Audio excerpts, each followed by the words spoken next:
लोकशाहीचा बुलंद आवाज, रिपब्लिकन वार्ता, महाराष्ट्र।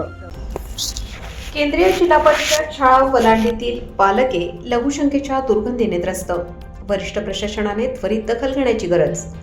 देवळी तालुक्यातील वलांडी येथील केंद्रीय जिल्हा परिषद शाळेमधील विद्यार्थ्यांना लघुशंकेच्या ठिकाणी निर्माण झालेल्या तीव्र दुर्गंधी व असुविधांमुळे मोठ्या त्रासाला सामोरे जावे लागत आहे।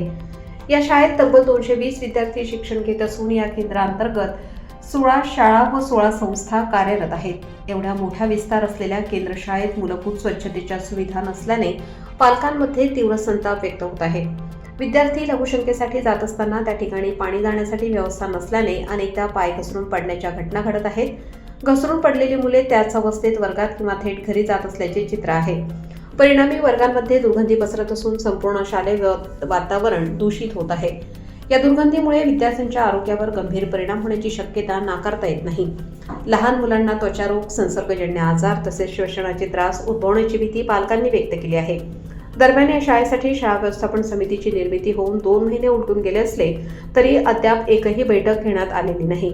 याबाबत समितीतील एका सदस्याने मुख्याध्यापकांकडे विचारणा केली असता घेऊ 4 दिवसात अशा उडवाउडवीच्या उत्तरांमुळे सदस्य व पालकांमध्ये नाराजी पसरली आहे।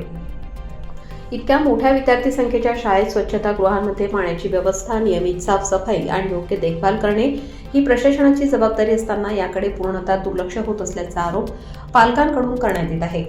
या प्रकरणाकडे जिल्हा परिषद प्रशासन, शिक्षण विभाग व शाळा व्यवस्थापन समितीने तातडीने लक्ष देऊन विद्यार्थ्यांच्या आरोग्याची योग्य ती काळजी घ्यावी, स्वच्छतेच्या सुविधा तात्काळ उपलब्ध करून द्याव्यात अशी जोरदार मागणी पालक वर्गातून होत आहे। रिपब्लिकन वार्तासाठी लातूर जिल्हा प्रतिनिधी समीर मोमीन।